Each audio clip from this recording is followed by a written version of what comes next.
Good morning friends. ఈరోజు topic sources of Indian constitution. ఈ topic మనకి చాలా important friends. Last time group 2 ఎగ్జామ్లో కూడా ఈ టాపిక్ నుంచి క్వశ్చన్ వచ్చింది, కాబట్టి ఈ టాపిక్ని ఈరోజు నేర్చుకుందాం. మన రాజ్యాంగాన్ని రాస్తున్నప్పుడు ఒక్కొక్క దేశం నుంచి మనము ఒక్కొక్క కాన్సెప్ట్ని తీసుకున్నాము. First government of India act 1935. ఈ యాక్ట్ నుంచి మనము ఏ కాన్సెప్ట్స్ తీసుకున్నామని లాస్ట్ క్లాస్లో మీకు కొన్ని చెప్పాను. ఫస్ట్ది ఏంటంటే all India federation. All India federation concept 1935 నుంచే మనం తీసుకున్నాము. అలాగే office of governor, emergency provisions, speaker post, public service commissions, union list and state list, ఇటువంటి వాటిని మనము గవర్నమెంట్ ఆఫ్ ఇండియా యాక్ట్ 1935 నుంచి తీసుకున్నాము. తర్వాత బ్రిటిష్ కాన్స్టిట్యూషన్. మనము parliamentary form of government, rule of law, single citizenship, idea of civil services, attorney general, CAG, ఇలా చాలా కాన్సెప్ట్స్ని బ్రిటిష్ కాన్స్టిట్యూషన్ నుంచి నేర్చుకున్నాము. వీటన్నింటిలో ఎక్కువ important parliamentary form of government, అలాగే రూల్ ఆఫ్ లా అంటే లా మేకింగ్ ప్రొసీజర్. ఈ కాన్సెప్ట్స్ని బ్రిటిష్ కాన్స్టిట్యూషన్ నుంచి తీసుకున్నాము. తర్వాత అమెరికన్ కాన్స్టిట్యూషన్. అమెరికాలో బిల్ ఆఫ్ రైట్స్ అని ఉంటాయి, వాటిని మనము ఫండమెంటల్ రైట్స్గా తీసుకున్నాము. ఇది చాలా చాలా ఇంపార్టెంట్ అండి. ఫండమెంటల్ రైట్స్ని మనము అమెరికా కాన్స్టిట్యూషన్ నుంచి తీసుకున్నాము. అలాగే పార్లమెంట్ కానీ స్టేట్ లెజిస్లేచర్ కానీ ఈ ఫండమెంటల్ రైట్స్కి వ్యతిరేకంగా చట్టం చేస్తే అది మనము వైడ్గా డిక్లేర్ చేసే పవర్ని సుప్రీంకోర్టుకి ఇచ్చాము. దీనినే మనము జ్యుడిషియల్ రివ్యూ అంటామన్నమాట. So fundamental rights, judicial review concept, independence of judiciary, ఈ కాన్సెప్ట్స్ అన్నీ మనము అమెరికా రాజ్యాంగం నుంచి తీసుకున్నాము. అలాగే procedure for removal of judges of supreme court, ఈ కాన్సెప్ట్ కూడా అమెరికా కాన్స్టిట్యూషన్ నుంచి తీసుకున్నాము. తర్వాత కెనడియన్ కాన్స్టిట్యూషన్. కెనడియన్ కాన్స్టిట్యూషన్ని, ఇండియన్ కాన్స్టిట్యూషన్ని ట్విన్స్ అంటామండి. చాలా వరకు ఈ రెండు దగ్గరగా ఉంటాయి. First one federation with strong centre ఎక్కువ పవర్ఫుల్ అండి రెండు కాన్స్టిట్యూషన్లో. ఈ కాన్సెప్ట్ని మనము కెనడా నుంచి తీసుకున్నాం. అలాగే రెసిడ్యూరీ పవర్స్ అంటే అవశిష్ట అధికారాలు అంటాము.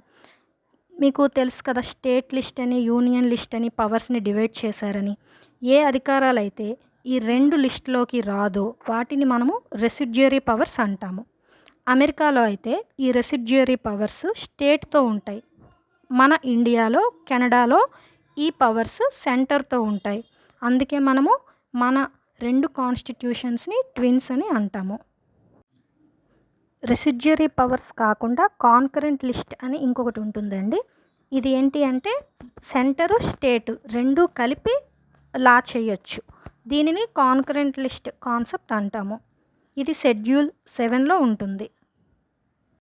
తర్వాత advisory jurisdiction of supreme court article 143లో ఉంటుంది. దీని ప్రకారము ప్రెసిడెంట్ ఏదైనా అడ్వైస్ కోసము సుప్రీం కోర్ట్ని సంప్రదించవచ్చు. ఆర్టికల్ 143.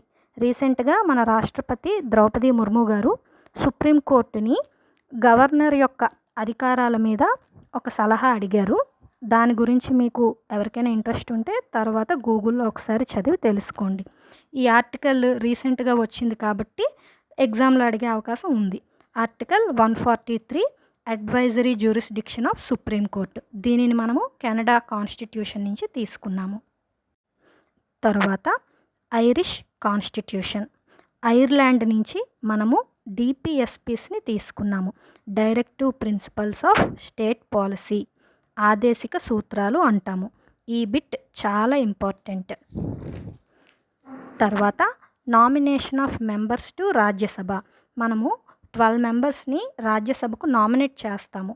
రాష్ట్రపతి గారు నామినేట్ చేస్తారు. Literature, science, art, social service, వీటిలో ఎవరైతే ఎక్కువగా రాణిస్తారో వాళ్ళని రాజ్యసభకు నామినేట్ చేస్తారు. ఈ కాన్సెప్ట్ మనము ఐరిష్ కాన్స్టిట్యూషన్ నుంచి తీసుకున్నాము. అలాగే procedure for election of president. Indian president యొక్క ఎలక్టోరల్ కాలేజ్, ఈ కాన్సెప్ట్ కూడా ఐర్లాండ్ నుంచి తీసుకున్నాము. తర్వాత Weimar constitution of Germany. Germany నుంచి మనము ఫండమెంటల్ రైట్స్ని ఎమర్జెన్సీలో సస్పెండ్ చేసే కాన్సెప్ట్ని తీసుకున్నాము. ఫండమెంటల్ రైట్స్ని మనము అమెరికా కాన్స్టిట్యూషన్ నుంచి తీసుకున్నాము. ఫండమెంటల్ రైట్స్ని ఎమర్జెన్సీలో సస్పెండ్ చేయాలి అనే కాన్సెప్ట్ని జర్మనీ నుంచి తీసుకున్నాము. Australia constitution. ఆస్ట్రేలియా నుంచి మనము joint sitting, concurrent list, principle of cooperative federalism, inter state trade, commerce, ఈ కాన్సెప్ట్స్ని తీసుకున్నాము. జాయింట్ సిట్టింగ్ అంటే పార్లమెంటు ఉభయ సభల సంయుక్త సమావేశము. ఇది ఆర్టికల్ 108లో ఉంటుంది. ఒక బిల్ని పాస్ చేసేటప్పుడు 2 సభల మధ్య అంగీకారం రాకపోతే వాటిని ఒక దగ్గర సమావేశపరిచి బిల్ని పాస్ చేస్తారు. దీనిని జాయింట్ సిట్టింగ్ అంటారు. ఆర్టికల్ 108. తర్వాత కాన్కరెంట్ లిస్ట్ కాన్సెప్ట్. మీకు అంతకుముందు రెసిడ్యూరీ పవర్స్ చెప్పాను కదా. రెసిడ్యూరీ పవర్స్ కెనడా నుంచి తీసుకున్నారు. అంటే అవి అవశిష్ట అధికారాలు. స్టేట్ లిస్ట్లోకి, యూనియన్ లిస్ట్లోకి రాని కాన్సెప్ట్స్, వాటిని రెసిడ్యూరీ పవర్స్ అంటాము. అది కెనడా కాన్స్టిట్యూషన్ నుంచి తీసుకున్నాము. అలాగే కాన్కరెంట్ లిస్ట్ అంటే ఈ లిస్ట్లో ఉన్న వాటిని స్టేటు, యూనియను 2 కలిపి చట్టాలు చేయొచ్చు. ఈ కాన్సెప్ట్ని మనము ఆస్ట్రేలియా నుంచి తీసుకున్నాము.